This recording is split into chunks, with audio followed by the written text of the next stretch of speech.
गोस्वामी कौन है? आप लोग खूब नाच के गाते हो।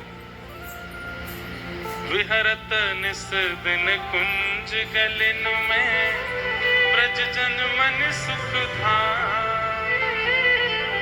मदन मोहन को रूप निरख सनातन बलि बलि जान। वृंदावन प्यारो वृंदावन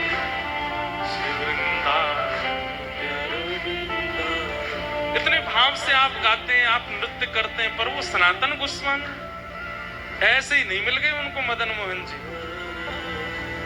वहां रूप गोस्वामी को, रूप सुधा को, रूप गोस्वामी को श्री गोविंद देव जी ऐसे ही नहीं मिल गए। कैसी कृपा हुई है उनके ऊपर, वो सुनना आवश्यक है। तब नाभाजी, वृंदावन की हवा तो चल गई थी चित्त में नाभाजी के, इसीलिए तो रसिक त्रयी आए, क्योंकि रसिक त्रयी से पहले रूप सनातन गोस्वामी का भाव सुनाया। और श्री नाभाजी कहते हैं, संसार स्वाद सुख बात जो तू रूप सनातन त्याग दियो। गौड़ देश बंगाल होते सब ही अधिकारी, है गए भवन भंडार विभो भुज गुनहारी। यह सुख अनित्य विचारी वास वृंदावन की। यथा लाभ संतोष कुंज करवा मन दीन। ब्रज भूमि रहस्य राधा कृष्ण भक्त तोष उद्धार कियो। संसार स्वाद सुख बात जो तू रूप सनातन त्याग दियो। और इसके पीछे एक अंतरंग बात और है। हम दो पतवारों से नाव चला रहे हैं गिरिराज जी की कथा में। एक तो स्वामी श्री हरदास जी की कृपा की पतवार है और दूसरी चैतन्य महाप्रभु की पतवार है। एक तरफ तो हमारे चित्र विचित्र बाबा हैं, ये स्वामी जी के अनुयायी, इनके मुखारबिंद को देखते हैं तो श्री हरदास निकलता है। लेकिन जिनकी रोटी हम खा रहे हैं, ऐसे हमारी पूनम दीदी जी के मुख देखते हैं तो फिर यहाँ पर हरे कृष्ण महामंत्र निकलता है। तो ये दो पतवारों में एक श्री वैष्णव बैठा है। यहाँ भी रसिक त्रयी है, स्वामी श्री हरदास जी, चैतन्य महाप्रभु और स्वामी श्री रामानुजाचार्य जी महाराज, ये भी रसिक त्रयी है। तो कल महाप्रभु जी का ऐसा स्तवन हुआ कथा में कि महाराज कल हमको अपने हाथ से रोटी खानी नहीं दी, अपने हाथ से गवा के गई है। कल भी खाना नहीं, महाप्रभु जी का कल भी नेक चरित्र सुना देना। अब मुंह में महाराज अपने आप ही प्रसाद पवा में और बलैया ले लेके जामे मेरी, ये वाला बंगला पद सुना देना, ये वाला भाव और सुना देना। महाप्रभु जी के भावावेश की एक नेक चर्चा कर देना। महाप्रभु जी के वृंदावन आवे की नेक कुछ बात बता देना। मैंने की, मुझे कह रहे रसिक त्रयी सुनाओ, आप कह रही हो महाप्रभु जी सुनाओ। अब हमने की भैया आप थोड़े हम बचवे की, मैंने की अपने संप्रदाय वारिंदे सुन ली हूं, वही सुनावेंगे चैतन्य महाप्रभु का भाव। वो नहीं आप सुनाओ एक बार। तो मैं थोड़ी असमंजस में तो पड़ा रात में, लेकिन भक्तमाल जी खुलते ही रूप सनातन जी खुल गए। तो मानो कहे कि भाई रसिक त्रयी में नाभाजी ने बाद में प्रवेश किया, पहले रूप सनातन के पास गए। पहले रूप सनातन से वृंदावन प्रकट तो कराओ, जब वृंदावन प्रकट है जाएगा तब रसिक त्रयी के साथ वृंदावन जाएंगे। तो ऐसे हमारे श्री रूप सनातन गोस्वामी महाराज, संसार स्वाद सुख बात ज्यों दो रूप सनातन त्याग दियो। संसार तो बहुतों ने त्यागा, लेकिन यहां पर श्री नाभाजी कहते बात ज्यों। बात मतलब एक बार को आपके सामने खीर बनाई जाए, सब लोग इधर देखना, बहुत ध्यान से सुनो कथा। एक प्रकार से भैया ये कथा है ना, इसको हम अपनी तरफ से बता रहे हैं। वृंदावन रस चंचरीक बनना हो तो इस कथा को बहुत ध्यान से सुनना। हम खुद तो बाहर ही रहते हैं, पर आप में से कई बच जाएंगे या कथा सुन के वृंदावन। ये 7 दिन की पूरी कथा बहुत ध्यान से सुनना, एक एक शब्द सुनना। हमारी वाणी नहीं है, सब महापुरुषों की वाणी है, ये बस आप सुन लीजिए। हमें खुद पे भरोसा नहीं है कि कल फिर कभी कहीं ये दोबारा बातें आवे, अभी आ रही हैं, सुन लीजिए बहुत ध्यानपूर्वक। संसार स्वाद सुख बांत ज्यों, यहां पर श्री नाभाजी ने बांत शब्द का प्रयोग किया। आपके सामने खीर बनाई गई, अधोटा दूध की खीर बनाई गई, बढ़िया बासमती चावल प्रयोग किए गए, वहां में केसर डाली गई, कश्मीर से ला करके खांड डाली गई, गुड़ डालो आदि आदि, बहुत सुंदर बना दे, पर एक बूंद विष डाल दिया, आप खाओगे?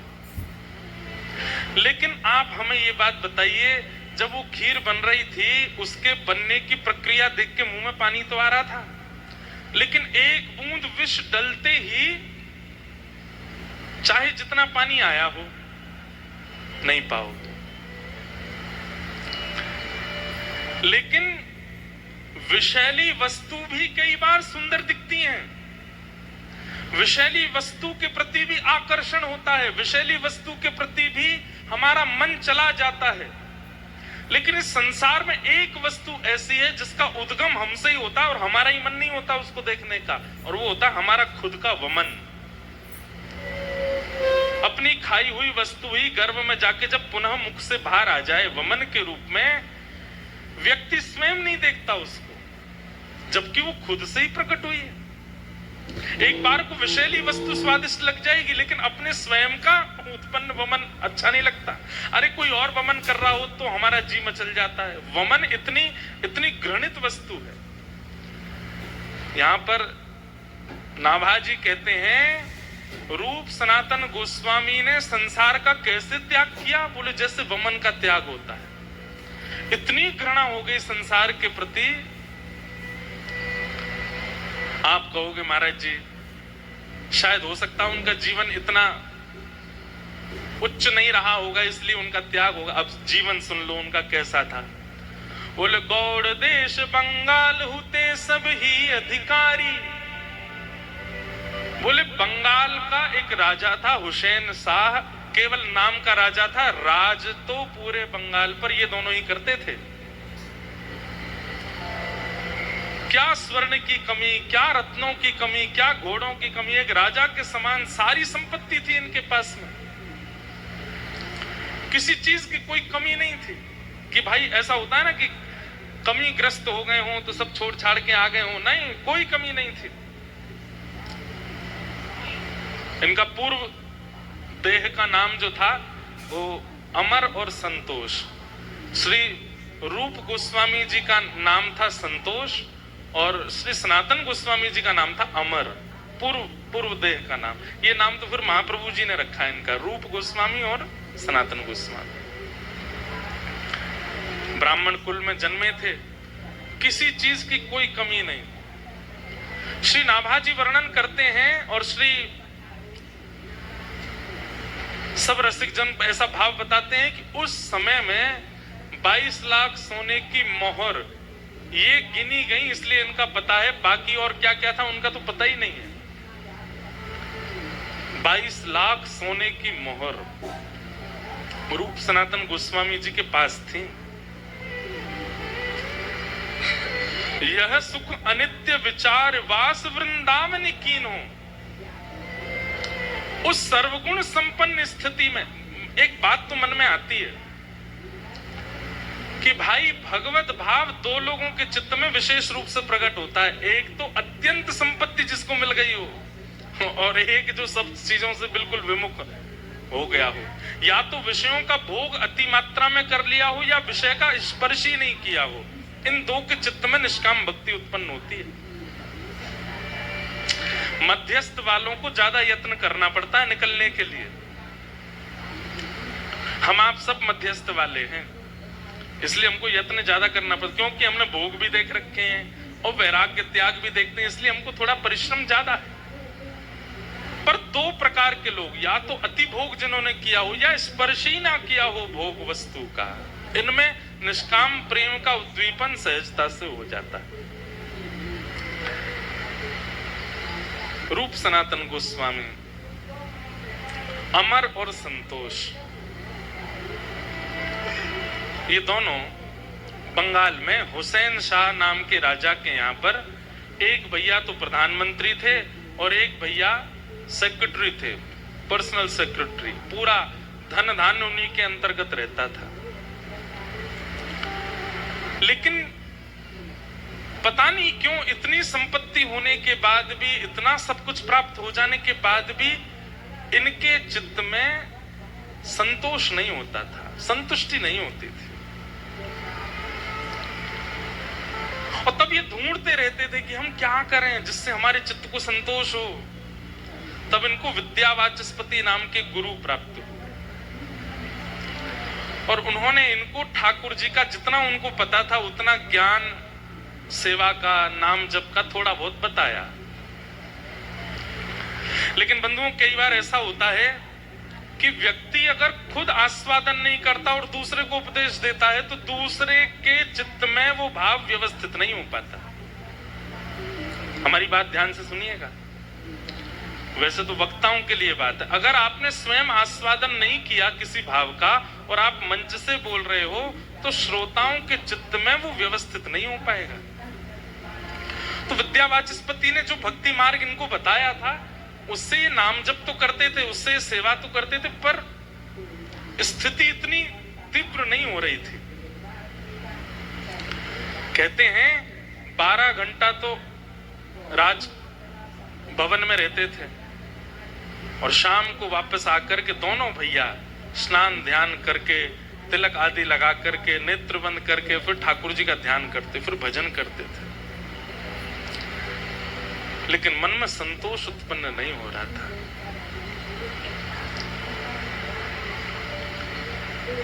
तभी आपने किन्हीं के द्वारा महाप्रभु श्री चैतन्य जी का नाम सुना। और चैतन्य महाप्रभु का नाम कैसे सुना? बोले भैया, जगन्नाथपुरी में एक सार्वभौम भट्टाचार्य हैं जिन्होंने पूरी पृथ्वी के ज्ञानियों को भी अपना शिष्य बना लिया।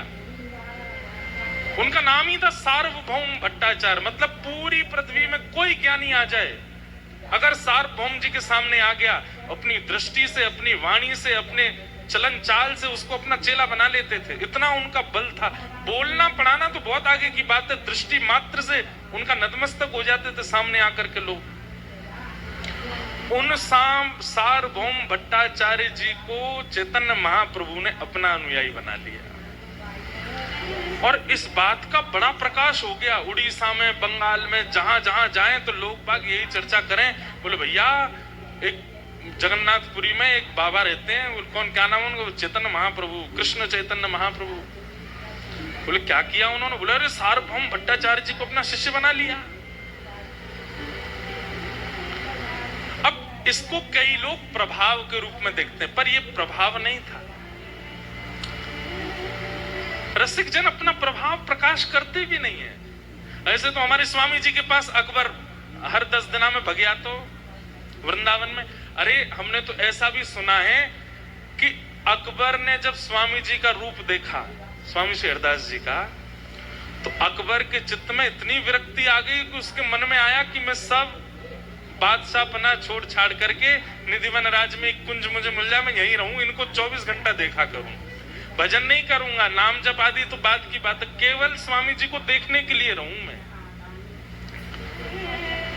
स्वामी जी ने विचार करी कि भैया जे अगर सब छोड़ छाड़ के यहाँ आ गए हो तो पूरे विश्व में प्रभाव फैल जाएगा कि भैया वृंदावन में एक रसिक श्रोमणी स्वामी श्री हरदास जी हैं जिन्होंने बादशाह अकबर को अपना चेला बना लिया, और फिर यहाँ के प्रभाव के कारण दुनिया यहाँ भीड़ लगावेगी और वृंदावन में इतनी भीड़ रह जाएगी, अयोग्य लोग भी आकर के वृंदावन के रस में भंग करेंगे। तो स्वामी जी ने अकबर से कही, तू हमारो चेलो बनना चाहे तो हमारी एक बात मान, बोल का वो दिल्ली चलो जा और वहीं से वृंदावन की सेवा करते रहे।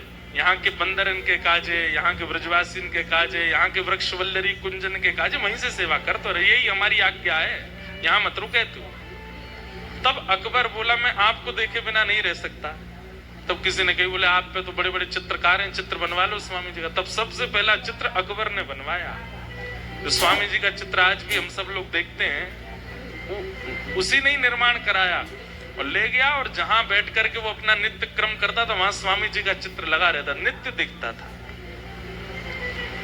तो आचार्यों के तो रूप में इतना प्रभाव है कि उनको कुछ करने की आवश्यकता नहीं है, उससे खिंचे चले जाते हैं लोग।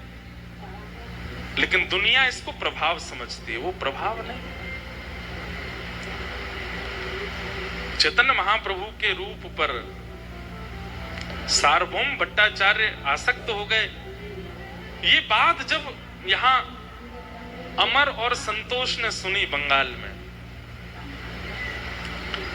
उनके मन में भाव आया कि भैया ये नाम ही इतनी शीतलता दे रहा है चित्त में, इनका दर्शन कितना शीतल होगा। अब श्री कृष्ण चैतन्य महाप्रभु नाम बोलते ही मन में भाव उत्पन्न हो जाते हैं, मन में मानो जैसे प्रेम नृत्य करने लगता है। हिलोर नाम मात्र, स्वामी श्री हरदास जी महाराज नाम लेते ही चित्त में निधिवन राज का दर्शन होने लगता है। वृंदावन कुंज बिहारी आ जाते हैं, वृंदावन की तलहटी आ जाती है, सुंदर सुंदर निकुंज वन आ जाते हैं। श्री हितरवंश महाप्रभु नाम लेते ही श्री राधा वल्लभ जी सहरा पहने हुए खड़े हैं, थाड़े अपने आप चित्त में आ जाते हैं। आज भी इतने भयावह हैं, कलिकाल में भी आचार्यों का नाम इतना काम कर रहा है। उस काल में जब वे थे, क्या प्रभाव होता होगा। रूप सनातन गोस्वामी आपस में बात करने लगे, अमर और संतोष, जरा दोबारा बोलियो तो नाम। बोले कृष्ण चैतन्य महाप्रभु। आहा, कितना शीतल लगता है, कितना अच्छा लगता है भैया। ये नाम कितना मधुर है, ये नाम इतना मधुर है तो इनका दर्शन कितना मधुर होगा, इनकी वाणी कितनी अच्छी होगी। जब इनके सामने हम बैठेंगे और ये बोलेंगे, उस समय क्या होगा हमारा।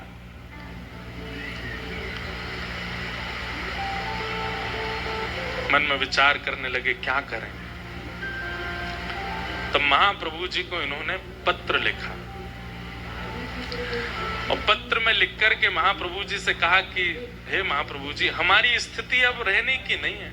अपनी पूरी स्थिति बताइए, हम कौन हैं, किस पदवी पर हैं, कितना धन है, कितनी संपत्ति है। बोले हमारे जो वस्त्र हैं उनमें भी सोने की कढ़ाई होती है। सब लोग इधर देखो, ध्यान से सुनो।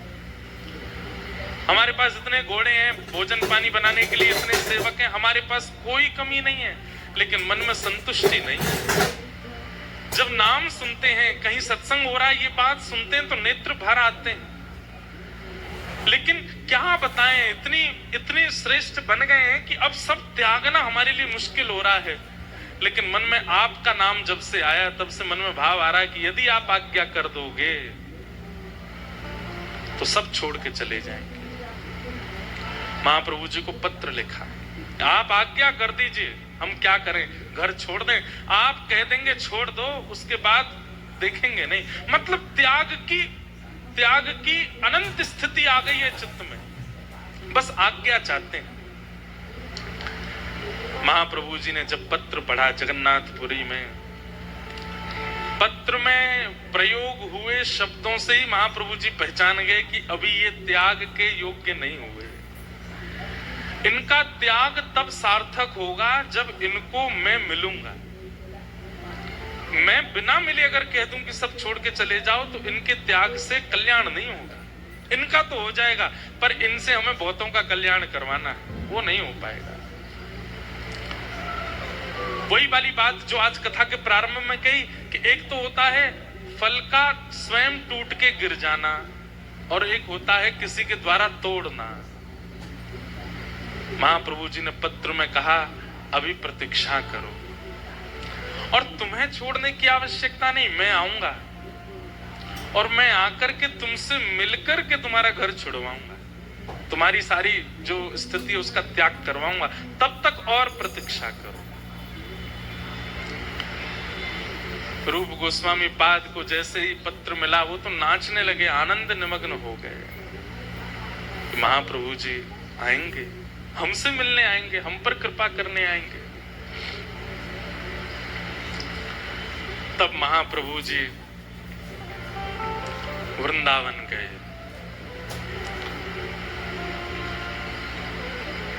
रामकेली ग्राम बंगाल में है, वहां रहते थे रूप सनातन गोस्वामी। लेकिन वृंदावन गए महाप्रभु जी।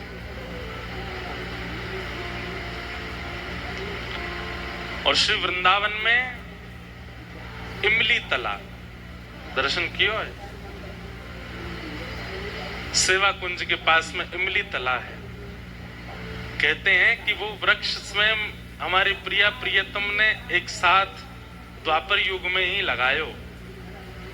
और उसके लिए कई लोगों ने बड़ी कथाएं ऐसी बनाई है कि राधा रानी ने उसको शाप दे दिया, क्योंकि किशोरी जी श्रृंगार करके जा रही थी सेवा कुंज में और नीचे एक इमली को वो आ गए वो फल, तो किशोरी जी को पाम रिपट गया, उनको श्रृंगार बिगड़ गया, तो क्रोध में आके उन्होंने शाप दे दिया। ऐसी कथा लोग बताते हैं, पर हमारा पुराना घर वहीं है, इमली तला के पास ही है, हम बचपन से वहीं रहे।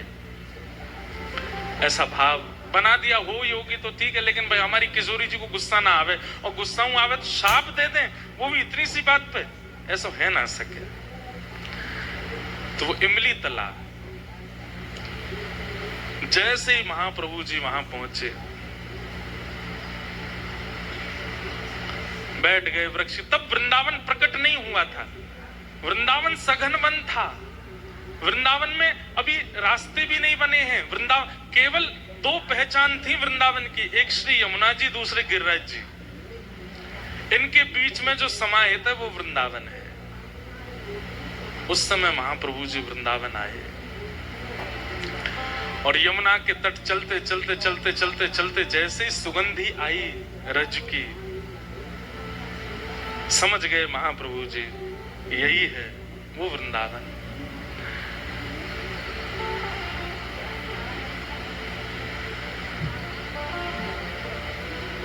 हमारी पूनम दीदी ने एक पद दिया बंगला का, बहुत सुंदर भाव। अब सेम तो नहीं गवेगा, लेकिन करते हैं प्रयास। मानो महाप्रभु जी, एक बात बताएं आपको, महाप्रभु जी को इमली तालाब पे बैठे बैठे रात्रि की चंद्रमा निशा जैसी हुई तो रास का अनुभव हुआ। यहाँ से श्याम सुंदर चले आ रहे हैं, यहाँ से किशोरी जी आ रही हैं, सब सखियां श्रृंगार कर करके आ रही हैं। यमुना के तट पर पुलिन पर अद्भुत रास हो रहा है, और उस रास में स्वयं महाप्रभु जी भावावेश में प्रविष्ट होकर के नृत्य कर रहे हैं ठाकुर जी के साथ। वे तो राधा भाव में निमग्न हो जाते थे, स्वयं को किशोरी जी भाव में। उन्होंने प्रार्थना की थी कि राधा भाव विरह भाव मेरे चित्त में आवे। रास का अनुभव हुआ, और रास करते करते करते महाप्रभु जी को क्रोध आया थोड़ा सा। कैसे? महाप्रभु जी बोले, जय जय, आपने द्वापर में जो रास विहार किया उसमें एक पक्षपात किया। क्या? आपकी वेणु की ध्वनि केवल गोपियों को सुनाई दी, कंस को क्यों नहीं सुनाई आपने? अगर ये वेणु की ध्वनि कंस ने सुनी होती तो उसका क्या दोष था, वो भी रास में आ जाता। ये वेणु की ध्वनि अगर आपने दंतवक्र शिशुपाल को सुनाई होती तो वो भी आ जाते। महाप्रभु जी इतने दयावंत हृदय के, उनके मन में आया कि द्वापर युग में वजी वंशी कदम्ब वृक्ष के नीचे वो वंशी कंस को क्यों नहीं सुनाई दी। ठाकुर जी ने पक्षपात किया। ठाकुर जी, आज पक्षपात नहीं होगा, इस कलिकाल में अगर आपने पक्षपात किया अनर्थ हो जाएगा। और तभी उस रास की भूमिका के मध्य में महाप्रभु जी ऊर्ध्वबाहु होकर के हरि नाम की वेणु बजाने लगे, और जहां जहां तक स्वर पहुंच जाए सबको सुनाऊंगा, किसी को अयोग्य नहीं मानूंगा। जो सामने आ जाएगा उसको ये नाम ध्वनि सुना करके सबको रास विहार में प्रवेश कराना है। अब पक्षपात नहीं होगा श्याम सुंदर, अब तो सबको योग्य बनाना है। और तब वृंदावन की खोज कर रहे हैं। केवल यमुना जी और गिरिराज जी ये दो संकेत हैं, और कुछ भी नहीं दिख रहा है। सब विलुप्त हो चुका है। वृंदावन ने अपने आप को भीतर अंतरंग रूप से अपने आप को छुपा लिया है।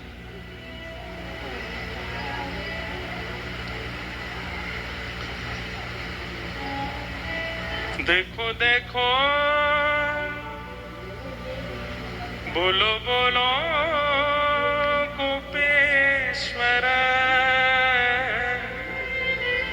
कोथाय अमर प्राणेश्वर।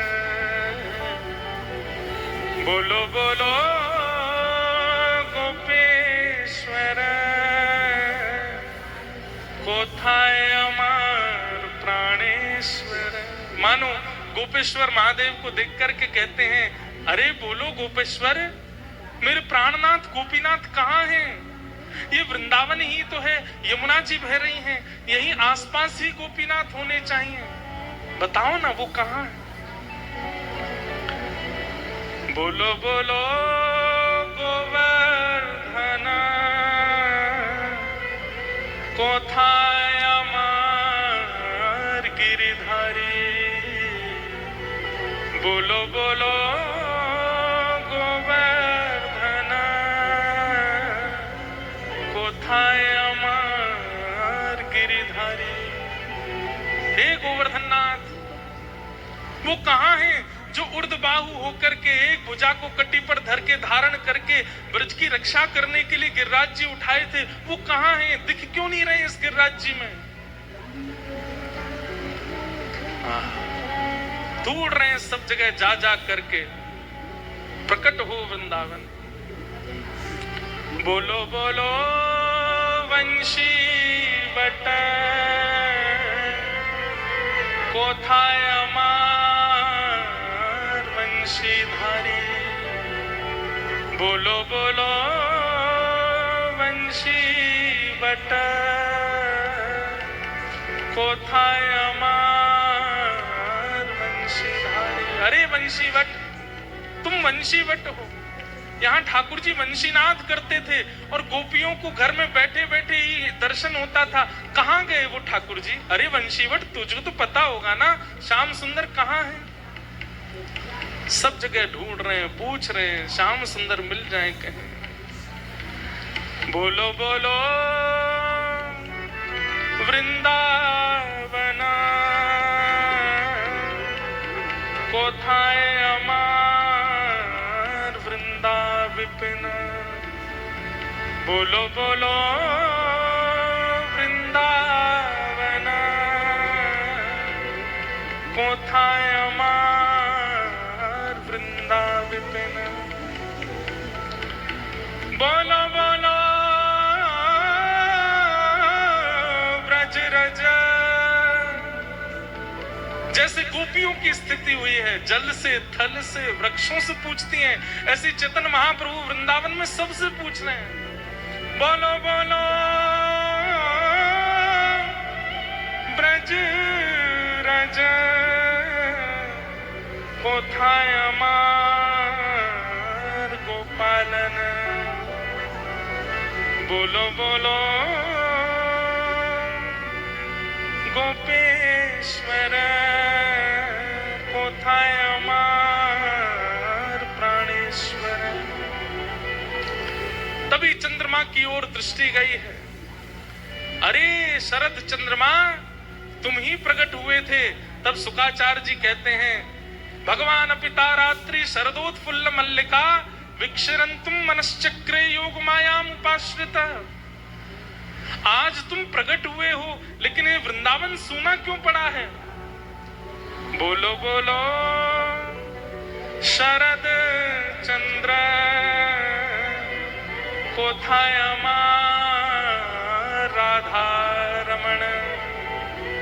बोलो बोलो शरद चंद्र कोथाय अमर राधा रमण। ढूंढ रहे हैं, कहां है वृंदावन? रोते हैं, बिलखते हैं, भावावेश में आ जाते हैं। अरे सामान्य ब्रजवासी जिसको पोखर तालाब समझते हैं, महाप्रभु जी कहते हैं निकलो बाहर, ये पोखर नहीं है, ये राधा कुंड है। ये किशोरी जी के द्वारा, किशोरी जी के मनोभाव के लिए श्री कृष्ण ने प्रकट किया था। ये राधा कुंड है। महाप्रभु जी स्नान करते हैं, राधा कुंड की रज लेकर के द्वादश तिलक करते हैं, वहीं नृत्य करने लग जाते हैं। अरे तब गिरिराज जी की परिक्रमा भी निर्मित नहीं थी। महाप्रभु जी भ्रमण करते हुए पूरी गिरिराज जी की परिक्रमा करते हैं, दिख जाता है कि ये गिरिराज जी हैं, यहाँ राधा कुंड है, यहाँ श्याम कुंड है, ये पूछरी के लौटा है, यहाँ ठाकुर जी की छठी उत्सव हुआ, ये जतीपुरा है।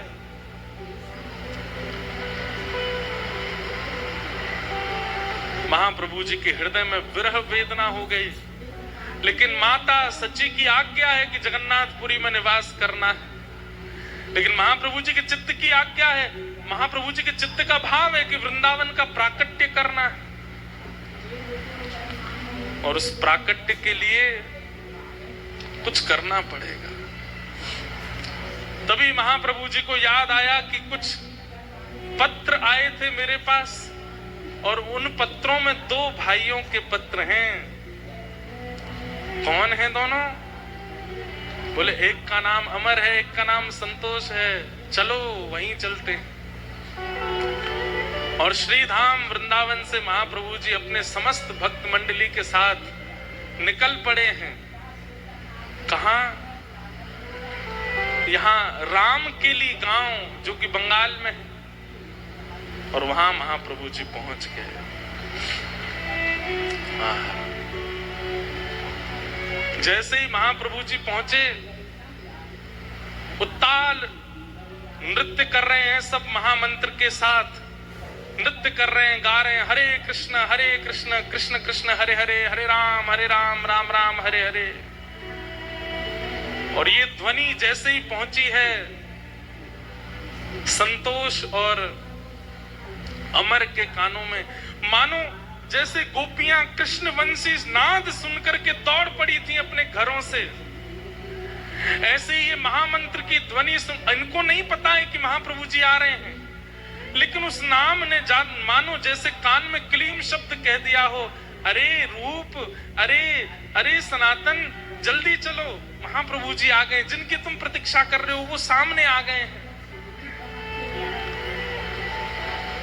तुरंत दौड़ पड़े, अपने राजकीय कार्यों को छोड़ दिया, घोड़े पर नहीं बैठे, पादुका भी नहीं पहनी, दौड़ पड़े, भुजा उठा करके दौड़ रहे हैं। तभी देखते हैं, आहा, असंख्य सब गोस्वामी जन नृत्य कर रहे हैं, और मध्यस्थ भुजा उठा करके श्री चैतन्य महाप्रभु नृत्य कर रहे हैं।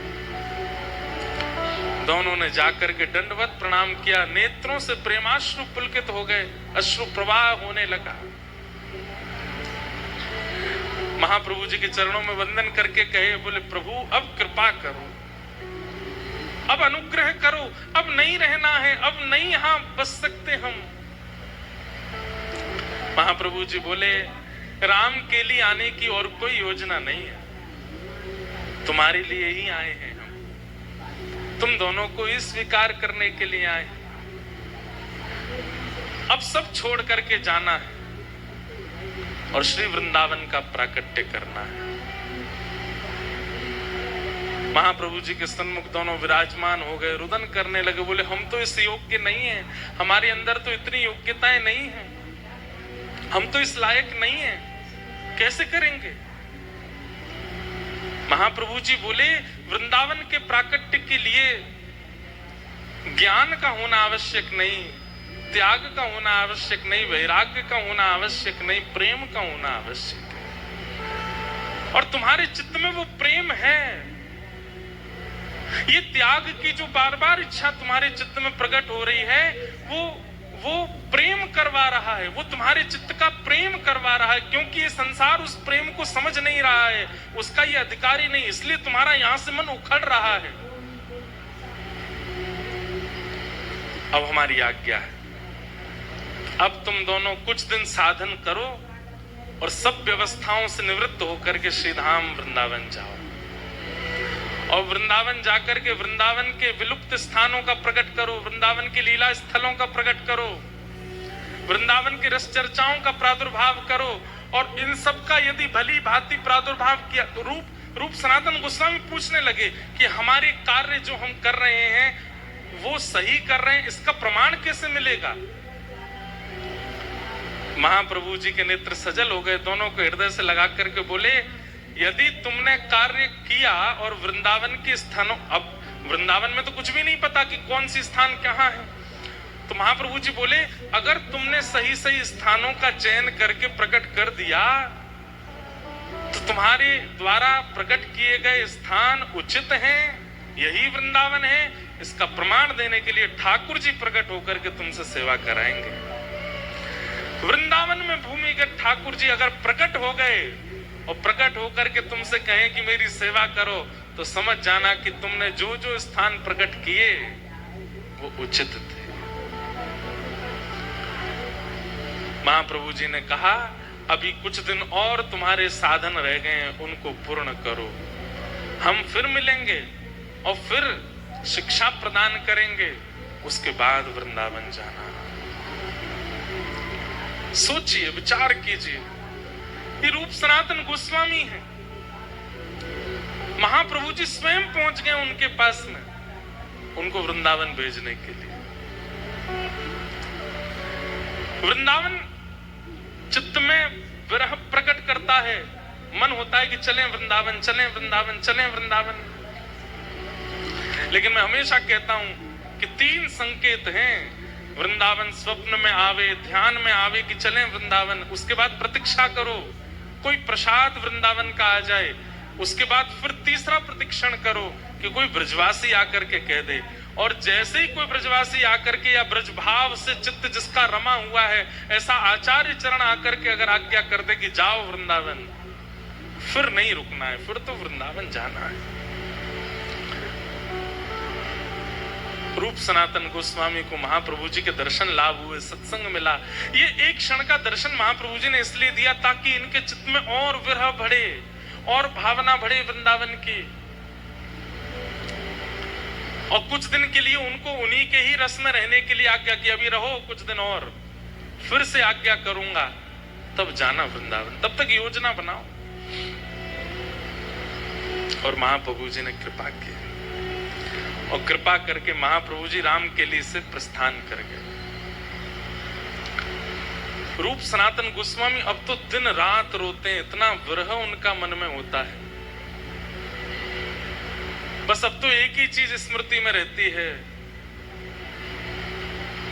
जहां विराजत राधा राम,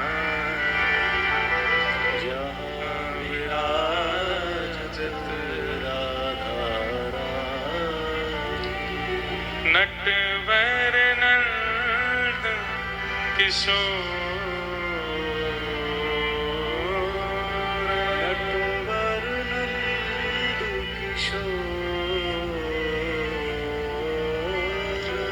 नटवर नंद किशोर, नटवर नंद किशोर, चलो मैं वृंदावन की, चलो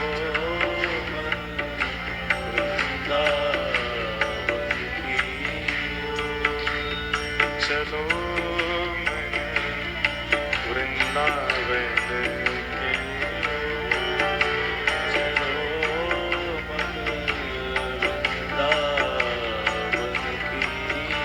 वृंदावन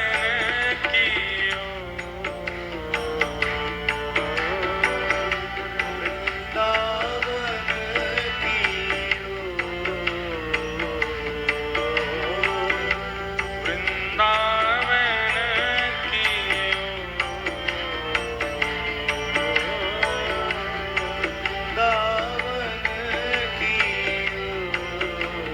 चलो मन वृंदावन की ओर, चलो मन वृंदावन की ओर, चलो मन वृंदावन की ओर, चलो मन वृंदावन की, वृंदावन बिहारी लाल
चलो मन वृंदावन की ओर। चलो मन वृंदावन की वृंदावन वृंदावन वृंदावन रहो रे। वृंदावन वृंदावन रहो रे। श्री वृंदावन वृंदावन वृंदावन चलो रे। वृंदावन वृंदावन चलो रे। श्री वृंदावन वृंदावन वृंदावन चलो रे। वृंदावन चलो रे। श्री वृंदावन वृंदावन वृंदावन चलो रे। वृंदावन चलो रे। श्री वृंदावन वृंदावन वृंदावन चलो रे। वृंदावन रहो रे। श्री वृंदावन की गलियों में राधे राधे कहो रे। वृंदावन की गलियों में राधे राधे कहो रे। श्री वृंदावन वृंदावन वृंदावन रहो रे। वृंदावन रहो रे। श्री वृंदावन वृंदावन वृंदावन रहो रे। रहो रे। श्री वृंदावन वृंदावन वृंदावन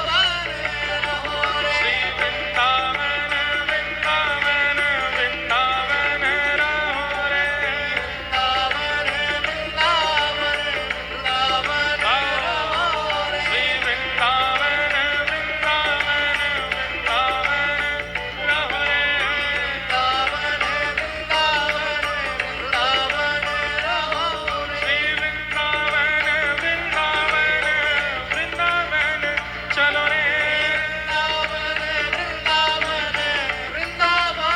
रहो रे। श्री वृंदावन वृंदावन वृंदावन चलो रे। श्री वृंदावन वृंदावन वृंदावन चलो रे। श्री वृंदावन वृंदावन वृंदावन रहो रे। श्री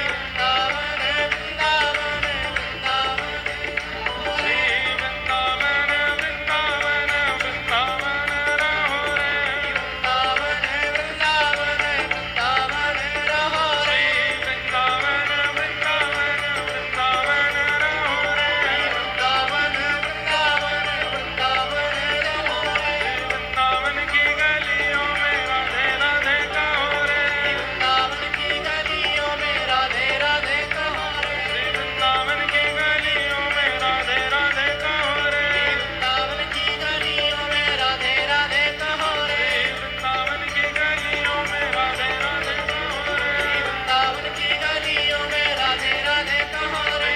वृंदावन की गलियों में राधे राधे कहो रे। वृंदावन की गलियों में राधे राधे कहो रे। वृंदावन की गलियों में राधे राधे कहो रे। वृंदावन की गलियों में राधे जय राधे कहो रे। जय श्री राम। राधे जय जय श्री राम। राधे जय जय श्री राधे।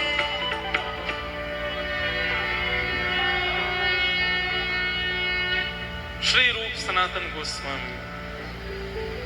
एक मन में भाव आता है, मन में एक प्रश्न आता है। महाप्रभु जी मिल गए, उसके बाद भी आज्ञा करके गए कि अभी रुको। इसका मतलब क्या है कि आचार्य अभी संतुष्ट नहीं हुए हैं त्याग से, और अब त्याग कैसे लगेगी। सब लोग बहुत ध्यान से सुनिए। देखो कितना प्रयास करना पड़ता है तब वृंदावन मिलता है। हमको तो यूं ही मिल जाता है। हवाई जहाज की टिकट कराई 5,000 की, पहुंच गए। ट्रेन करा ली, राजधानी तो पहुंच गए। गाड़ी कर ली, पहुंच गए।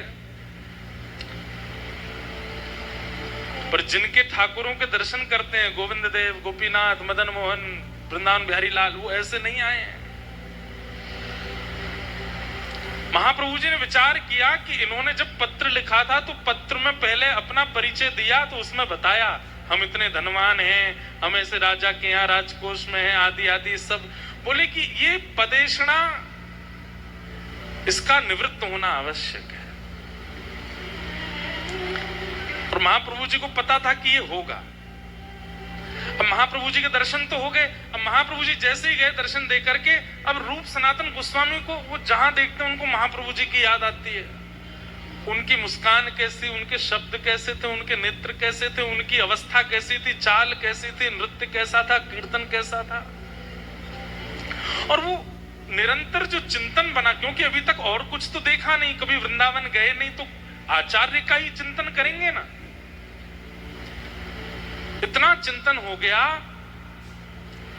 कि अब विवेक बुद्धि जागृत होने लगी और अपने राजपद जिस पर वो कार्यरत थे उससे उनको थोड़ी थोड़ी घृणा जैसी होने लगी।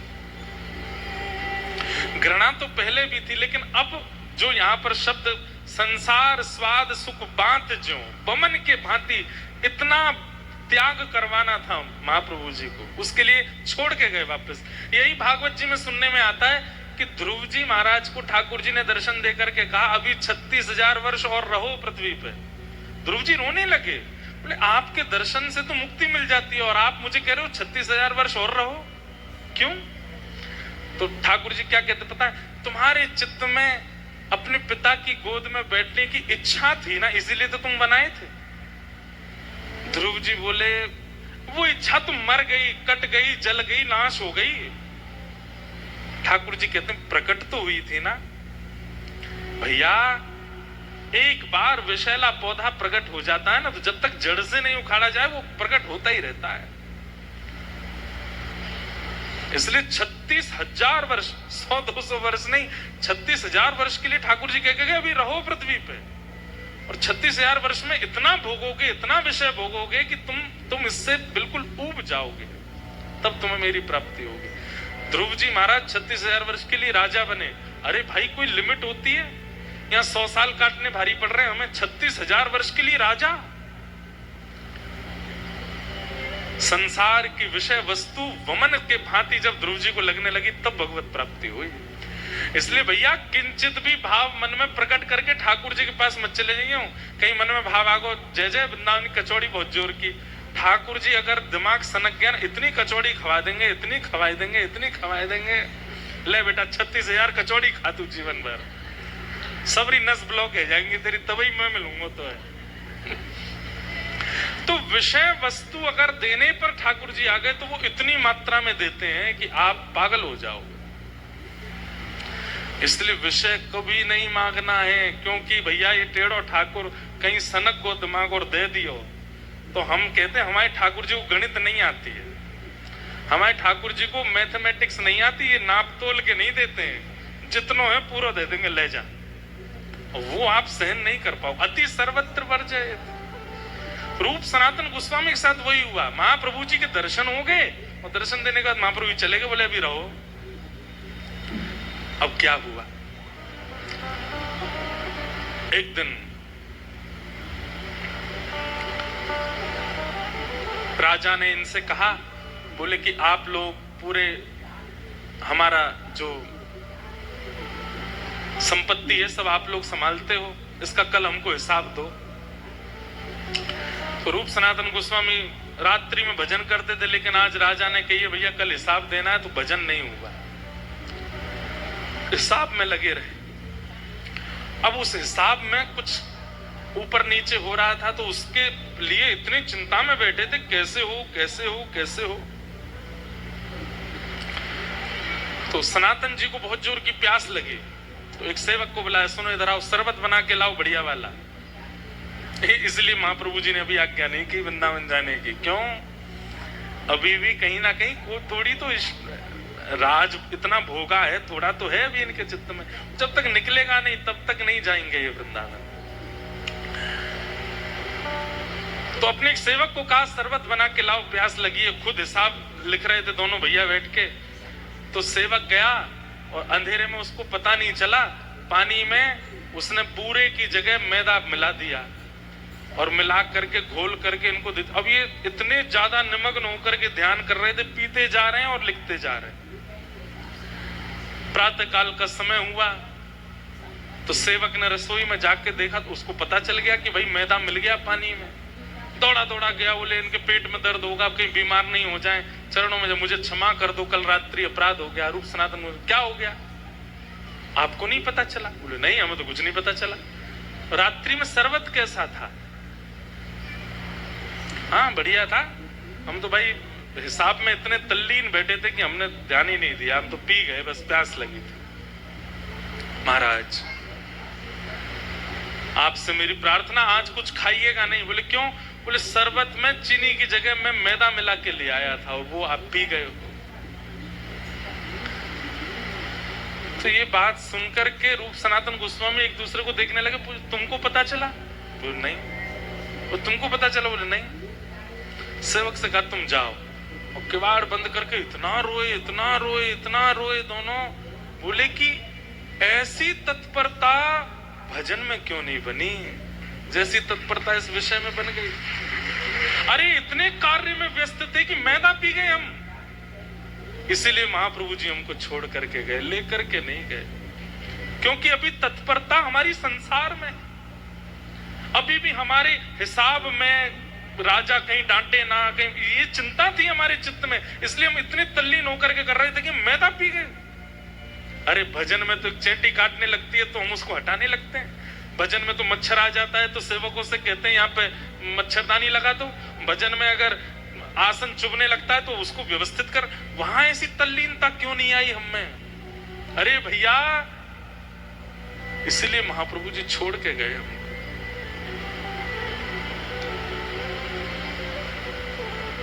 अब तो यही चिंता बनी हुई है दोनों की कि ऐसी तत्परता भजन में क्यों नहीं बनी हमारी। एक दिन राजा ने अर्धरात्रि में, अमर संतोष नाम थे पूर्व के, इनको बुलाया। बोले अमर को बुला के लाओ, हमको एक हिसाब के बारे में बात करनी है। अर्धरात्रि का समय, भजन में बैठे थे अमर। इतने में सेवकों ने आगे कहा राजा आपको अभी बुला रहे। तुरंत इन्होंने माला वहीं की वहीं विराजमान कर दी। अपने भैया संतोष से कहा तुम तो अपना नाम जप करो, मिल के आऊं, राजा बुला रहा है। अर्धरात्रि में पालकी में बैठ करके निकल गए, पालकी में घूमते थे।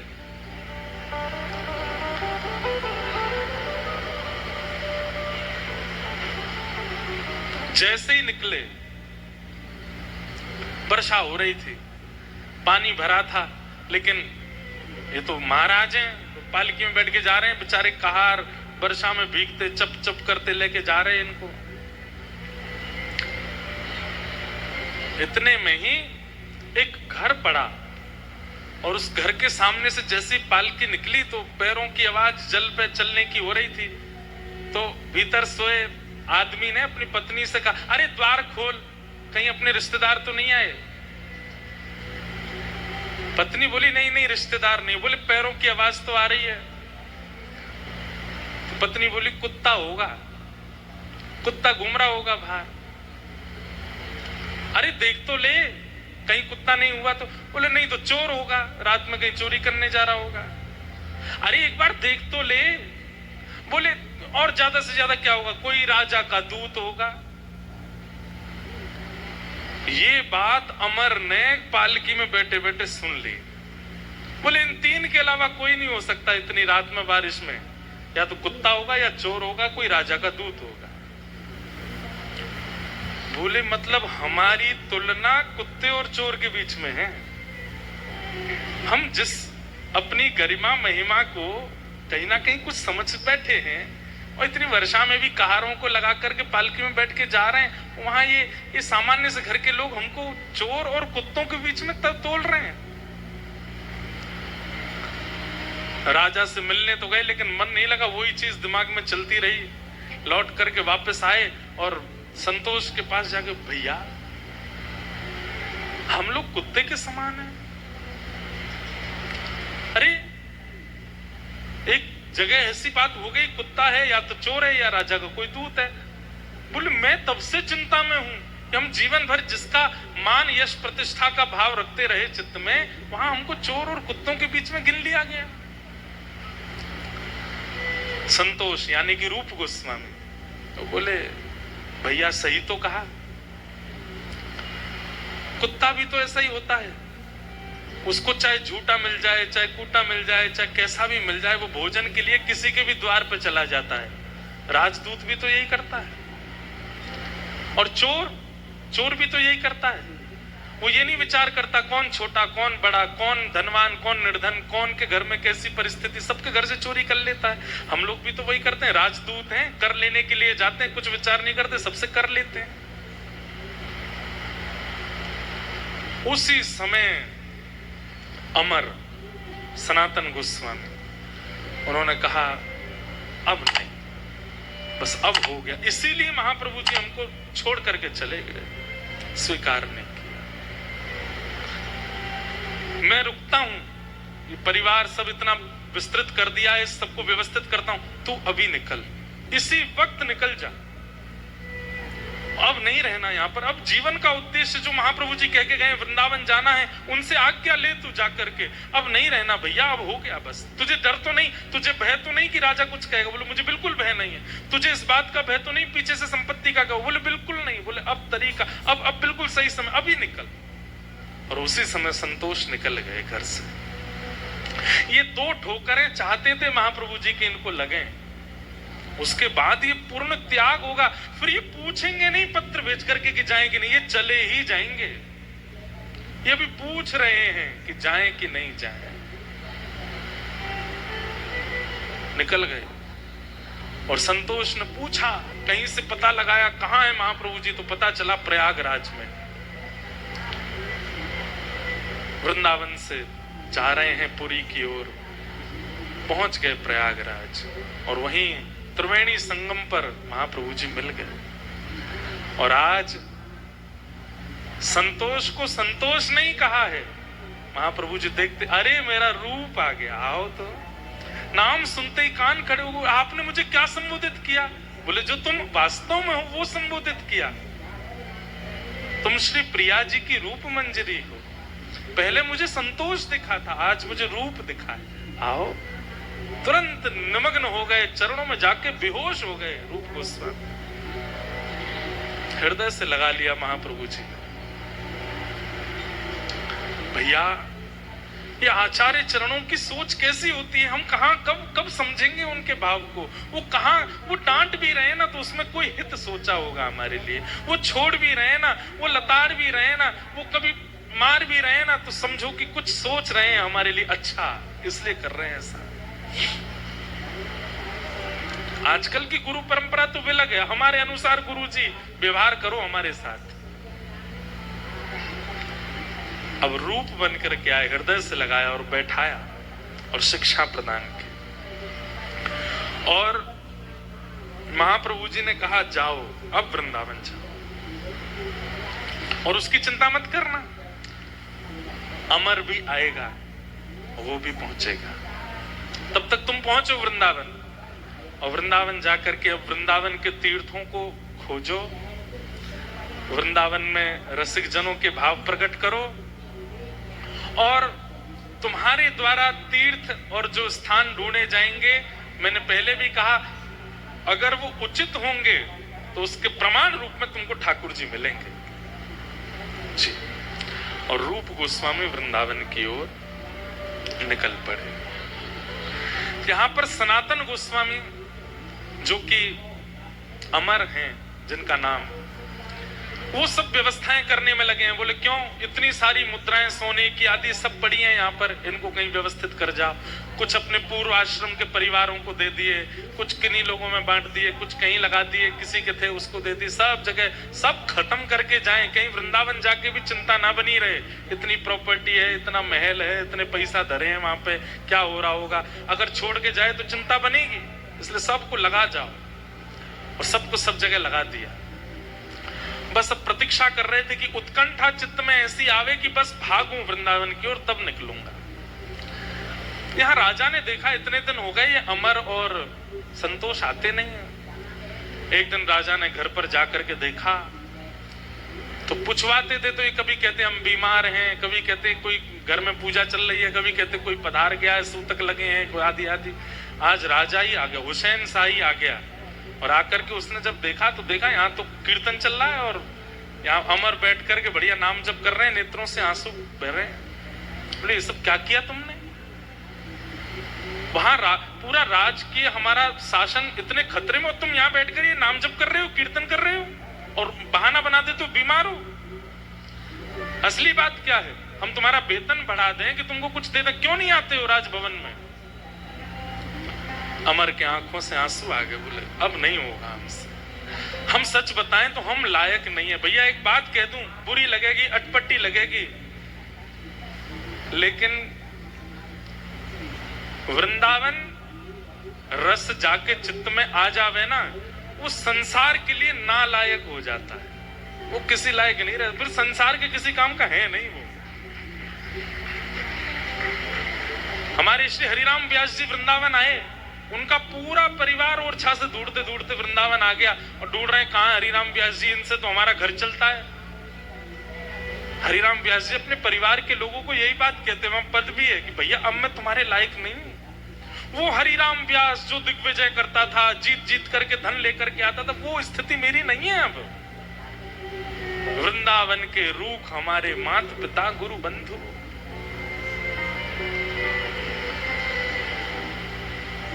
आप वृंदावन के भी हो और संसार के लायक भी बने हुए हो। एक जगह के रहिए, या तो लायक पूरे वृंदावन के ही रहिए या लायक पूरे संसार के ही रहिए।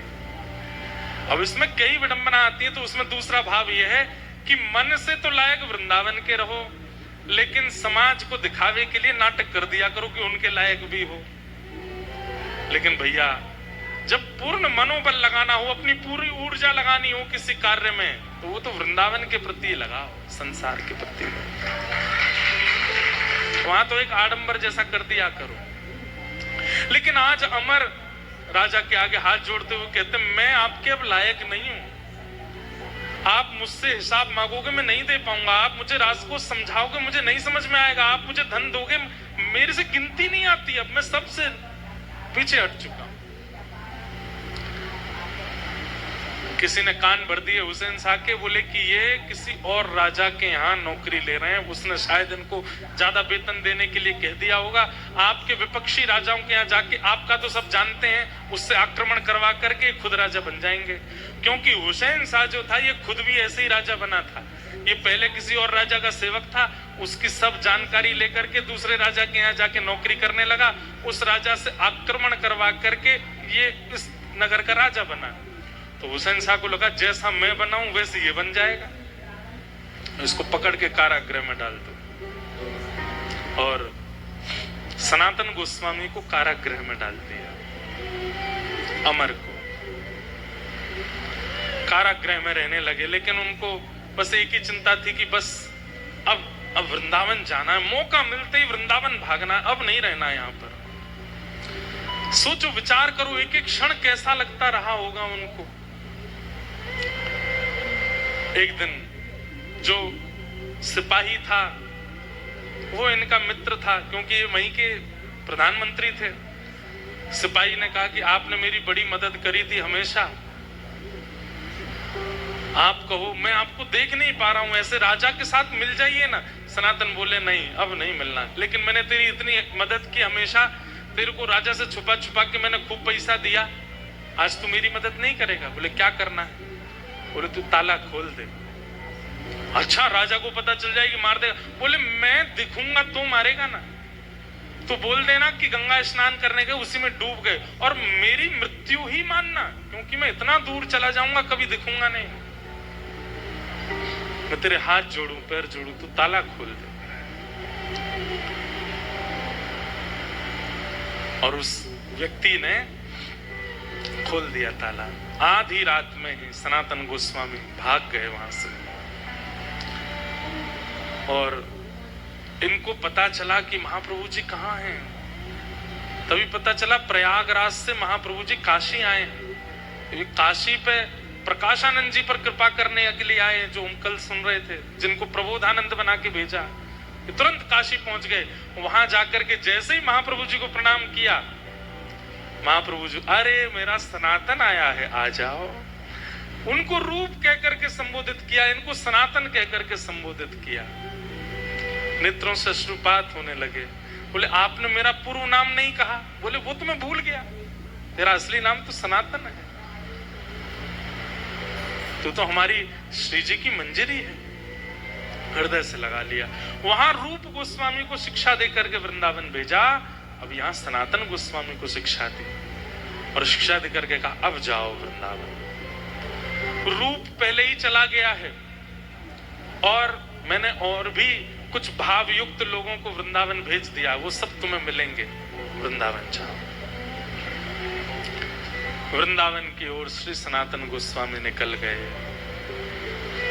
इनके मार्ग में भी 2-3 घटनाएं हुई, उसका भी बहुत सुंदर वर्णन करते हैं आचार्य चरण। इनके साथ एक इनका सेवक जा रहा था, उसने जीवन भर इनकी सेवा की, वो इनके पीछे पड़ गया, मैं भी वृंदावन चलूंगा। सनातन गोस्वामी बोले चलो तुम भी चलो। तो उसको ले गए वृंदावन, लेकिन ये विहंगम जंगलों में होके जा रहे थे। तभी एक सेठ ने इनको आधी रात में देख लिया, उसने रोक लिया। बोले अरे अरे अरे जय हो अतिथि देवो भव, मैं अतिथियों की बहुत सेवा करता हूँ, मेरे घर चलो, रात्रि निवास वहीं कर लो। सनातन गोस्वामी बोले ये आचार विचार से तो लग नहीं रहा कि ये अतिथियों की सेवा करता है, ये इतनी सेवा की याचना हम पे तो कुछ है नहीं कि लूटने के लिए भी सोच रखा हो इसने, हमारे पास कुछ है तो है नहीं, ये कैसे लूटेगा। रात्रि में भोजन प्रसाद पाके जब कक्ष में लेटे तो इन्होंने अपने सेवक से पूछा, ए रे तेरे पास कोई धन तो नहीं है। उसने नहीं नहीं मेरे पास कुछ नहीं। बोले सही सही बता। बोले हाँ 8 सोने की मोहर पड़ी है मेरे पास। बोले कि ये इसीलिए हमारी इतनी खातिरदारी हो रही है, ये अभी विष युक्त दूध लेके आएगा पिलाने के लिए, हम दोनों यहाँ पे पधार जाएंगे, ये धन चुरा लेगा। जैसे ही वो सेठ दूध लेके आया तो सनातन गोस्वामी बोले तुम इधर बैठो, ला निकाल 8 सोने की मोहर, इधर हो, आपके यहाँ हम खा रहे हैं, सो रहे हैं, रह रहे हैं, इसकी आप दक्षिणा ले लो।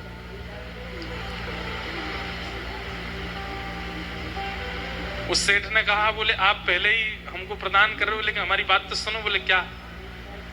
बोले मैं एक ऐसा सेठ हूं, दिन भर तो व्यापार करता हूं, पर रात्रि में मेरे गुप्तचर राह चलते लोगों को देखते हैं और वो इतने निपुण हैं कि देखते ही पहचान जाते हैं कितनी सोने की मोहर है। बोले हमने दे तो दी। बोले लेकिन ये बात असत्य है, आपके पास 10 सोने की मोहर हैं, ये 8 ही क्यों दे रहे हो। रूप गोस्वामी सनातन गोस्वामी चेला को देखा, बोले चोरे। बोले हाँ सही कह रहे हैं तो 10 ही। बोले 2 भी निकाल, दे दे इसको। दे दी।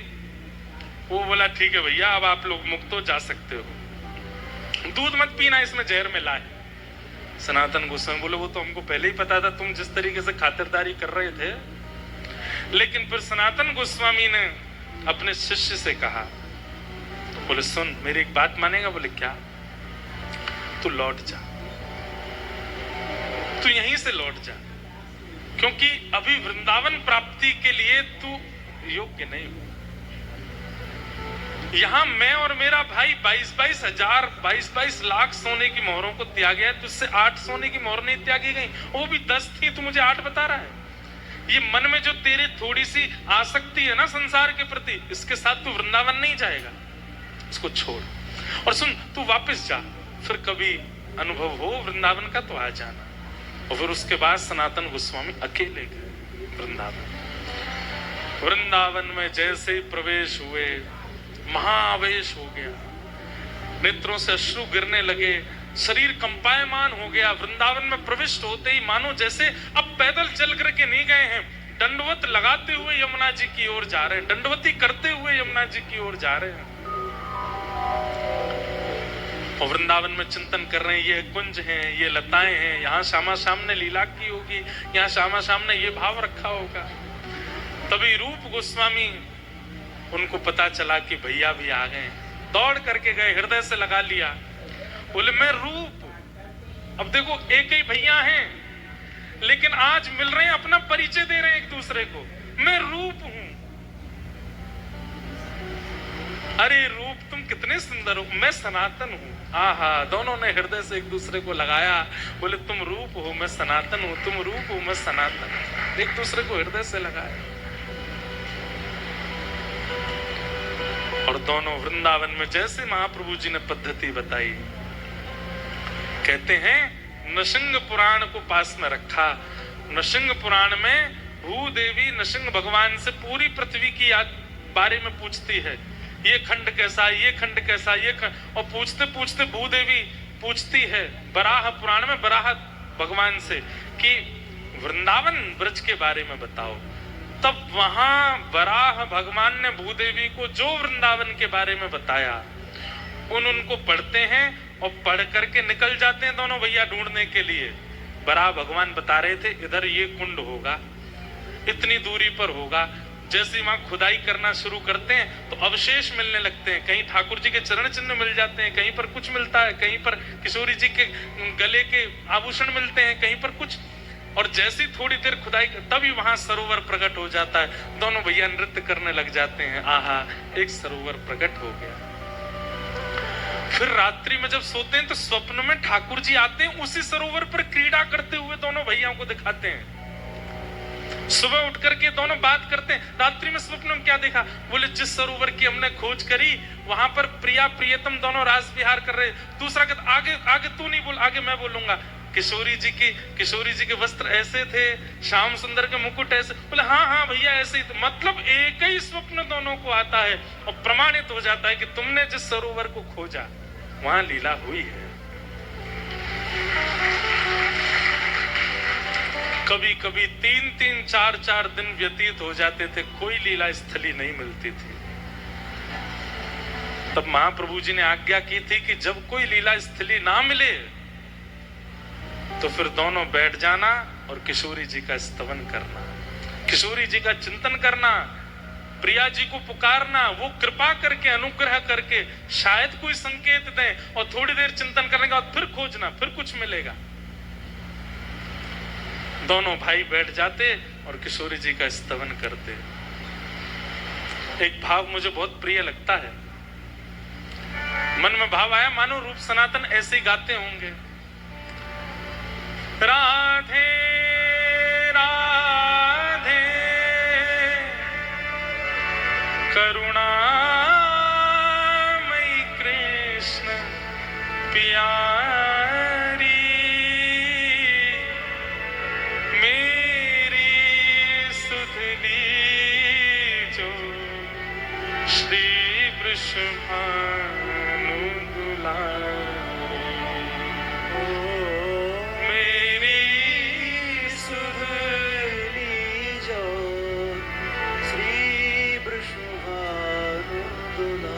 इतना सुंदर भाव है ये। हमारी श्री जी के यहाँ गाते हैं सब, नित्य गाना चाहिए। सोचो वृंदावन में आकर के यहाँ रूप सनातन गोस्वामी किशोरी जी का स्तवन करते हैं, और जब स्तवन करते हैं उसके बाद उन्हें कोई लीला स्थली का दर्शन होता है। हे मनोहारिणी राशेश्वरी रस रूपा, हे मनोहारिणी रासेश्वरी रस रूपा, हे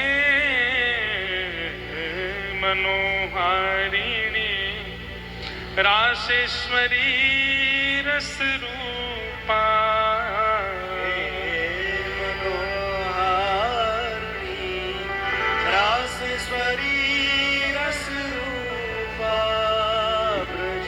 ब्रज विलासिनी ब्रज वासिनी ब्रज की भूपा, ओ ब्रज विलासिनी ब्रज वासिनी ब्रज की भूपा, ललिता दिक सहचरी सर्वज्ञ स्वरूपा, ललिता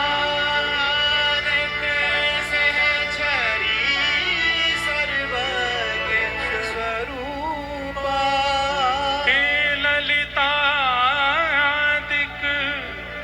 सहचरी सर्वज्ञ स्वरूपा ललिता सहचरी सर्वज्ञ स्वरूपा निज प्रणत वत्सला स्वामिनी परम अनुपा निज प्रणत वत्सला स्वामिनी परम अनुपा हे गोप वंशमणि ब्रज बरसाने वारी ब्रज गोप वंशमणि ब्रज बरसाने वारी मेरी सुधली जो श्री वृषभानु दुलारी ओ मेरी सुधली जो श्री वृषभानुलारी राधे राधे करुणामयी कृष्ण प्यारी राधे राधे करुणामयी कृष्ण प्यारी मेरी सुधली जो श्री वृषभानु दुलारी ओ मेरी सुधली जो श्री वृषभानुलारी एक बात मन में आती है, जब आचार्यों ने इतना श्रम किया ब्रज प्राप्ति के लिए, हम लोग इतनी सहजता से ब्रज में रहते हैं, हमें श्रम नहीं करना पड़ता, इसलिए जबरदस्ती श्रम किया करो, परिक्रमा जाए करो। कभी कभी बिहारी जी में पीछे से ही धक्का खाके दर्शन कर ले करो, कभी कभी ऐसे ही दंडवती लगाए लगाए के परिक्रमा कर ले करो। अरे क्योंकि हमने श्रम किया ही नहीं, ब्रज में आ गए सहज भाव से, तो जबरदस्ती श्रम कर लो या तन से श्रम करवाए लो। भैया ये बात मैं बहुत भली भांति जानना हूं कि मोते लेके पीछे तक ऐसा कोई भी ना है जाके चित्त में कोई विषय ना हो। सबके चित्त में है, हम सब विषय युक्त हैं, फिर भी वृंदावन में पड़े हैं। इन सब के भाव और इन सब कथाओं को सुनकर के कभी कभी घृणा होती है अपने ऊपर कि हम कहाँ हैं ब्रजवासी होने लायक, हम कहाँ हैं वृंदावनवासी होने के लायक। इसलिए भैया जबरदस्ती अपने शरीर से नेक नेक तप करवाते रहे करो। एक कथा में इतनी देर बैठनो, थोड़ी गर्मी सहनो, थोड़ा अव्यवस्था सहनो, या कुछ तप समझ के सह लियो, इतना ही कर ले हम, या से ज्यादा तो हमसे हो कौन है। और जैसे ही किशोरी जी का स्तवन करते रूप सनातन गोस्वामी, और स्तवन करते करते जैसे ही थोड़ी देर उठते और उठ करके जैसे ही आगे बढ़ते, थोड़ी देर में ही एक लीला स्थली मिल जाती और दोनों फिर नृत्य करने लगते। दोनों किशोरी जी को याद करते, ठाकुर जी को याद करते और महाप्रभु जी का चिंतन करके नाचते। अब मन में विचार कियो कि भैया इतने सारी लीला स्थली ढूंढ लें, इतने साले सरोवर, 333 लीला स्थलियों को ढूंढा रूप सनातन गोस्वामी ने, व्रज वृंदावन में प्रकट किया 333 लीला स्थली। उसके बाद सनातन गोस्वामी का मन लग गया नंदगांव में और सनातन गोस्वामी वहीं रहने लगे। उनको मन में भाव आया कि यहीं नंद को लाला आवेगो काउ देना और आके मुंह पे कृपा कर जाएगो। रूप गोस्वामी से बोले भैया आसपास रहे में तो एक दूसरे की चिंता हो गए, कभी मेरे लग जाए तो तुम मेरी सेवा कर दे, तुम्हारे लग जाए, ये भी नहीं होना चाहिए। अरे वृंदावन में तो अपनी सेवा कोई तो करवानी ही नहीं चाहिए, खुद ही कर लेंगे हम तो। अब लाला तू तो रहे वृंदावन में, मैं रहूंगा नंदगांव में। सनातन गोस्वामी नंदगांव में बैठ गए। तभी एक दिन भजन करते करते करते करते 4 दिन व्यतीत हो गए, ना कुछ खाया ना कुछ पिया। इतने में ही एक सांवरो सो बालक आयो और बालक आकर के द्वार पे खटखटान लगो, अरे बाबा या द्वारे खोल दे। सनातन गोस्वामी बोले बालक भी नंदगाम के ऐसे उद्यमी है, भजन ना करन दे। द्वार जैसे ही खोला, जैसे ही खोल करके देखा महाराज, एक बार के लिए मानो जैसे नेत्र पलक झपकना भूल गए हो, नेत्र देख करके लगा कि ये तो कोई अद्भुत है। ऐसे कमर पे हाथ धर के और यूं ठाड़े हैं, नेत्रन से बार बार पलक झपक झपक के देख रहे हैं, क्रोध में भर के। सनातन गोस्वामी बोले भैया क्या बात है? अरे बाबा मेरी मैया बता रही थे 4 दिन ते भूखो है तू, तेने कुछ खायो ना है? ले हमारी गैया ब्याई है और वहां के ब्यावे के बाद को पहलो दूध है, तेरे घर के काजे ले आए, तू बना ले, पाले, प्रेम से खीर बना के पाले, जे चावल है जे दूध है बढ़िया। और सुन अकेरो मत पाई लियो, नेक नेक हमको दे दियो। मधुर बात सुनकर के सनातन गोस्वामी तो जैसे मानो मोहित से हो गए। बोले भैया ऐसी मीठी वाणी बोल लो, ऐसे आके कटाक्ष से नेत्र हैं, ये कौन है? अच्छा सुनो लाला तुम कौन हो? बोले नंदू ब्रजवासी रहे हमारो एक नंदगाम में, वाकई हम 4 बालक हैं। बोले कहा नाम है भैया तुम्हारे? बोले एक को नाम केशव देव है, एक को नाम हरिदेव है, एक को नाम बलदेव है, एक को नाम गोविंद देव है। अच्छा तो सबरे देव हो? बोले और नहीं तो या ब्रज में तो सब देवता हैं बाबा, सबन ने प्रणाम कर लेना चाहिए। और कह के ठाकुर जी वहां से भाग गए। वो ठाकुर जी थे। बाबा ने खीर बनाई, लेकिन वही बलदेव, केशव देव, हरदेव, गोविंद देव वही कानों में गूंज रही है आवाज। कैसे नैन मटका रहे थे, कैसे कमर पे हाथ धर के ठाड़े थे, कैसे बोल रहे थे। बाबा ने खीर बनाई, खीर बना करके पहले तो ठाकुर जी को भोग लगाई। ठाकुर जी को भोग लगा, बोले मैं बाद में पाऊंगा, पहले ही 4 बालक कन्ने बांटी आऊं। और खीर को लेकर के पात्र हाथ में निकल पड़े नंदगाम में। ब्रजवासी ने तो बोले भैया नंदू ब्रजवासी को घर कौन सा है? बोले हमें तो यहाँ इतने साल है गए, कोई नंदू ब्रजवासी ना मिलो आज तक। अरे नहीं नहीं, वो नंदू ब्रजवासी जिनके 4 छोरा हैं, एक को नाम बलदेव, एक को नाम हरदेव, एक को नाम गोविंद देव, एक को नाम केशव देव। अरे बाबा जी तो कोई ना है नंदगाम में, ऐसा कोई ना है जब 4 छोरा हो, है तो बहुत, लेकिन जे 4 नाम बारो हमें तो ना पतो। और बोले बाबा भी ब्रज है, यहाँ पे देव कह के तो कोई ना पुकारे। कोई को नाम हरदेव होगा तो हरदो हरदो कहते होंगे, कोई को नाम केशव केशव देव होगा तो केशु केशु कहते होंगे, यहाँ देव कह के तो कोई ना बुलावे। बोले नंदू तो नाम ठीक लग रहा, नंदू तो है सके, लेकिन यहाँ कोई ना है।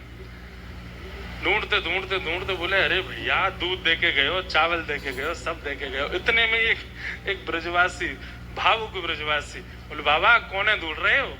बोले कोई नंदू ब्रजवासी, वहां के 4 बालक के हरदेव, केशव देव और गोविंद देव और बलदेव। ब्रजवासी ने हृदय से लगा लिया। बोले बाबा अरे जे नंदू ब्रजवासी कोई नहीं, नंद बाबा ही नंदू ब्रजवासी हैं। और नंदू ब्रजवासी के दोनों छोरान के 2-2 नाम है।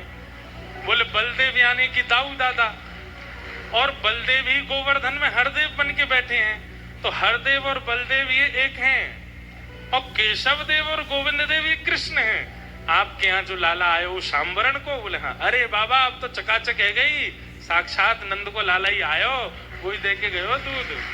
हाँ, सनातन गोस्वामी तो नृत्य करने लगे, जय हो ठाकुर जी की बलिहारी।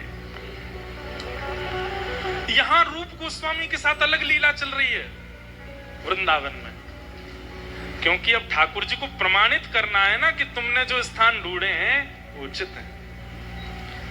रूप गोस्वामी को रात्रि स्वप्न आया, और स्वप्न में क्या दिखा कि जहां आप भजन करते वहीं पास में गोमा टीला है, और उस गोमा टीला के अंदर ही मैं विराज रहे हूं। मुंह को वहां से निकालो, मैं तुमसे सेवा कराना चाहूं। ठाकुर जी बात कर रहे हैं। रूप गोस्वामी हड़बड़ा करके उठे, बोले ये स्वप्न में मैंने क्या देखा? गोमा टीला? कहाँ है गोमा टीला? ठाकुर जी कह रहे हैं मुझ सेवा करानी है, मुझे लेके जाओ।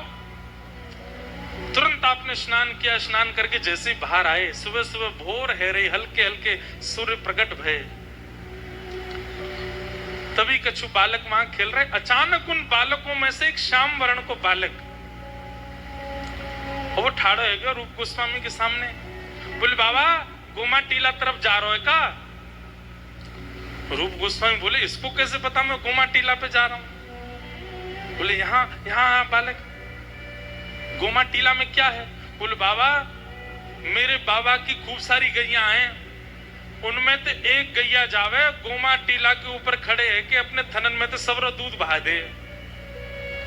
अभी भी हम गैया चरावे आए, एक गैया मही ठाड़ी है, सबरो दूध बहा रही है। रूप गोस्वामी दौड़े और गोमा टीला के पास जाकर के देखा तो एक गाय खड़ी है और उसके थनों से बिना प्रयास के ही दुग्ध प्रवाह हो रहा है।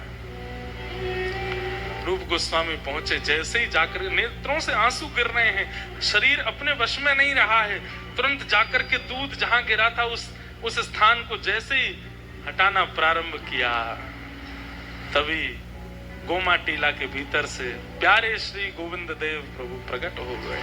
बोलो गोविंद देव लाल की जय। सब सुख सागर रूप उजागर रहे वृंदावन धाम। रूप गोस्वामी प्रकट किया जहां गोविंद रूप निधान।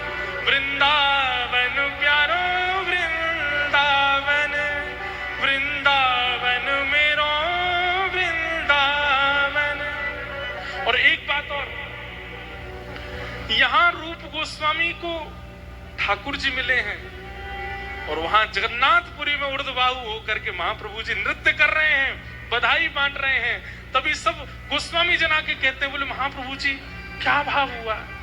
आज मेरे रूप को प्राण प्यारे गोविंद मिल गए, आज मेरे रूप को गोविंद मिले। अरे बधाई बांटो, सब जगन्नाथपुरी के वैष्णवन में जाकर के बधाई लुटा दो, आज मेरे रूप, क्योंकि महाप्रभु जी चाहते हैं कि वृंदावन में वृंदावन का प्राकट्य हो और उस कार्य को रूप सनातन भली भांति कर रहे हैं।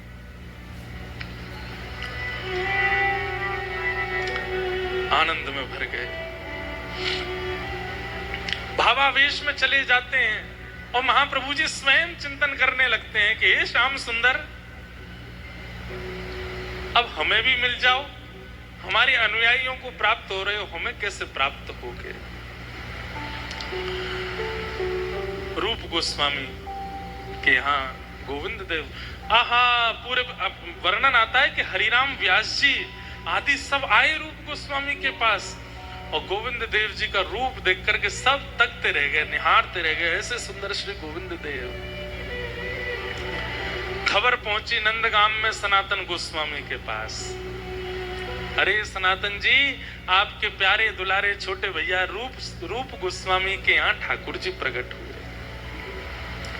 सनातन गोस्वामी सुनते ही पैदल दौड़े नंदगांव से वृंदावन और वृंदावन आकर के रूप गोस्वामी को हृदय से, वो कहाँ है ठाकुर जी? बोले वो विराज रहे।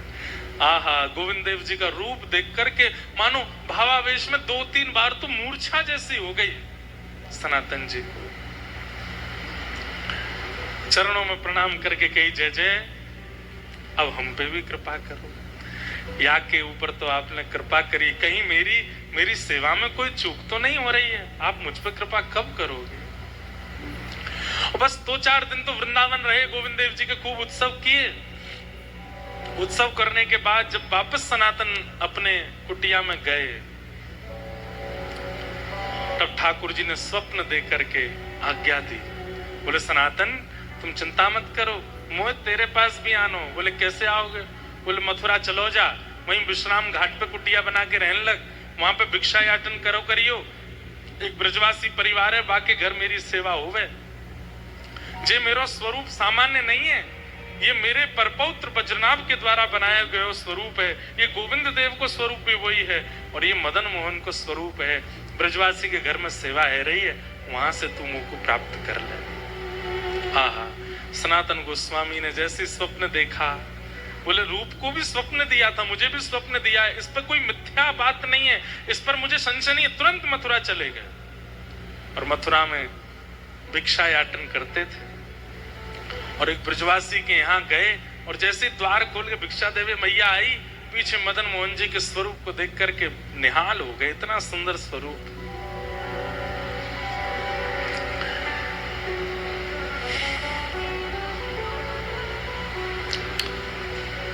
लेकिन ठाकुर जी से बोले अब आप ही, मैं मैया से कैसे कहूं कि मुझे मिल जाओ, आप ही कुछ कृपा करो।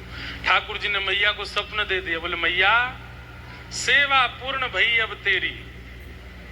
बोले मैया बोली कहा भयो? बोले एक तो इतने साल की आपकी सेवा करी, पहली बार तो मेरे स्वप्न में आए, और वह स्वप्न में आकर के भी ये बता रहे हो कि मेरी सेवा पूरी है गई। ठाकुर जी बोले मैया तू 7 दिना की मेहमान हो रहे। मैया बोली या तो बढ़िया, तो स्वप्न में आते ही नहीं, ये कैसे समाचार दे रहे हो आप? ठाकुर जी बोले मैया तू चली जाएगी और तेरे बाद तेरा पूरा परिवार लड़ेगो, हम लेंगे सेवा, हम लेंगे सेवा, और भाव कोई में ना है, सब पैसा कमावे को मेरी सेवा लेंगे। एक बाबा तेरे यहाँ भिक्षा लेवे आवे, सनातन बाबा, हाँ वो मेरी सेवा करेगो, कल को जैसी भिक्षा लेवे आवे तो मोह वाकु प्रदान कर दियो। ठाकुर जी ने स्वप्न में आज्ञा दे दी। दूसरे दिन सनातन गोस्वामी जैसे, अब आप सोचो कितने ठाकुर जी स्वप्न देकर के अपना